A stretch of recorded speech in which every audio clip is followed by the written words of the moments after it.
인상 깊고 좋았던 경험인 것 같아요. 네, 뭐 응급구조사는 직접 경험해왔지만 갑작스럽게 출동해야 되잖아요. 상황도 굉장히 긴박한데 잘할 자신 있어요? 네, 응급구조사 체험을 하면서 그 응급구조사님께서 응급구조사가 되기 위해서는 그런 환자를 다루는 배려심이라든지 인내라든지 끈기라는 게 정말 중요하다고 말씀하셨어요. 네. 근데 제가 끈기 하면은 저는 가치고 생각되는데 왜냐하면 저희가 응급구조라는 직업이 정말 제 주위에서 많이 반대를 하시는데 여자의 직업으로는 좀 힘들지 않냐며 그렇게 우려하는 목소리가 많으신데 제가 그런 반대를 그렇게 무시하고 네. 여기까지 제 꿈을 이루기 위해서 끌고 온 것 보면은 저는 끈기를 갖추고 있다고 생각해요. 그리고 뭐 맞아요. 사실 끈기가 있다면 더 중요한 건 없을 것 같은데요. 교수님, 다원 양에게 응급구조 맡겨도 아주 잘하겠죠? 끈기 있게. 예, 일단 뭐 잘할 것 같습니다. 네. 그 응급구조사가 되려면 무엇보다도 타인에 대한 배려, 또 다원 양이 이야기한 것처럼 생명에 대한 소중함을 갖고 있어야 되고요. 사실은 다양한 심신의 스트레스를 받게 돼 있습니다. 그리고 매우 낯선 환경에 가서 또 그것을 이겨내고 일을 해야 되는 것이기 때문에 강인한 체력과 정신력도 필요하고요. 특히 이제 혼자서 하는 것이 아니라 여러 사람이 하기 때문에 독불장군형보다는 협력하는 사람, 또 늘 자기 신체를 최상의 상태로 만들어 놔야지만이 언제든지 출동할 수가 있거든요. 그렇기 때문에 자기 관리력도 또 뛰어나고요. 그래서 다원형 아까 보니까 뭐 낯선 환경에서 열심히 적극적으로 나서기도 하고 부치성도 아주 좋아요. 심폐소생술도 아주 잘하고 있더라고요. 그런 거 보니까 제가 볼 때는 아주 나중에 응급구조사 된다면 잘해낼 것으로 믿습니다. 저는 그런데 약간 한 가지 걱정되는 게 원래 꿈이 간호사와 응급구조사였는데 응급구조사를 체험하고 이제 나는 응급구조사가 되겠다라고 결정을 했잖아요. 이게 한 가지 것도 딱 한 번의 체험으로 진로를 결정한다는 게 약간 불안하거든요. 좀 어떤가요? 예, 맞습니다. 그 유사한 직업군이라도 사실 어디서 근무하는 거에 따라서 근로조건, 보수, 취업 가능성, 심지어는 업무의 특성까지도 다를 수가 있습니다. 그렇기 때문에 우리가 어느 직종을 체험한다는 것은 그 직종의 종사자들이 수행하는 일의 전 영역을 체험해야지만이 온전한 체험이 됩니다. 그렇기 때문에 한 번의 체험을 가지고 나는 이 직업에 맞다 안 맞다 이렇게 판단하기는 좀 빠르고요.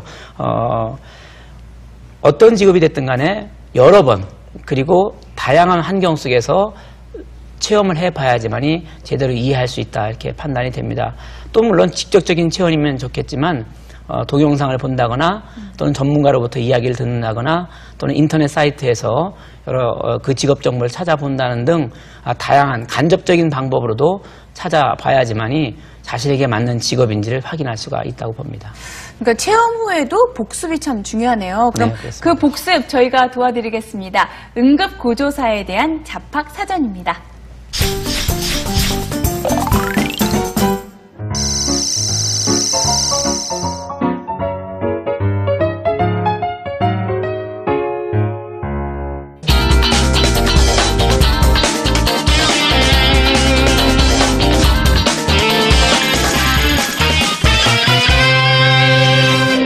일 1급 응급구조사를 따시려면은 3년 또는 4년제 응급구조 학과를 나오셔야 되고요. 1년에 한 번 있는 자격증 시험을 볼 수 있는 기회가 주어집니다. 그거에 합격하시면 1급 자격증을 받으실 수 있습니다. 그리고 대학을 안 나오셔도 이제 2급을 따실 수 있는 방법은 있는데요. 우선 소방관이 되시거나 군인이 되시거나 하시게 되면은 국군 근위학교나 아니면 각 시도에 있는 소방학교에서 2급 양성반을 운영 중이고요. 교육을 받고 역시 또 1년에 한 번 있는 시험을 보셔서 합격하시면 2급을 받으실 수 있습니다. 2급에서 2급 자격증을 받으시고 그 다음에 해당 관련해서 그러니까 같은 업종, 구급차를 타거나 아니면 뭐 응급구조사 2급으로 일을 하는 거겠죠. 2년 동안 일을 하시면은 이제 1급을 볼 수 있는 자격이 부여됩니다. 그래서 다시 1급을 보시면 1급 합격하시면 1급으로 다시 올라가시는 겁니다.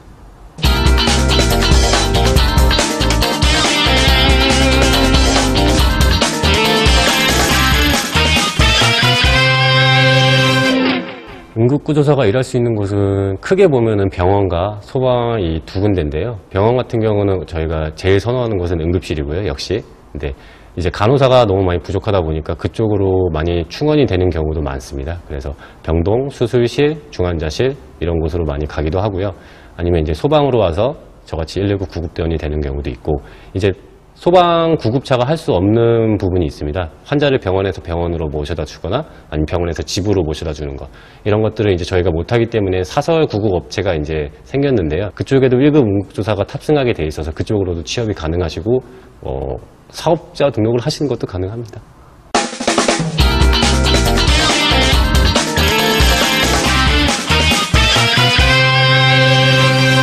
체력은 기본적으로 바탕이 되셔야 되고요. 아무래도 분리형들 것 이거 하나만 해도 10kg다 보니까 환자가 이제 저같이 60kg, 70kg 나가게 되면은 한 80kg를 2명이서 든다고 보셔야 되니까 우선 기본적으로 체력은 갖추셔야 됩니다. 가장 기본적인 것들만으로 이제 환자의 응급도를 판단해야 하기 때문에 센스, 어느 정도의 센스는 필요하고요. 같이 남과 더불어 일하기 때문에 어느 선에서는 타협을 보셔야 되고 이렇게 배려를 해주셔야 되는데 혼자 너무 개인주의에 찌들어 있으면은 좀 버티기 힘든 직업 같습니다. 그 진로 체험 후에 효과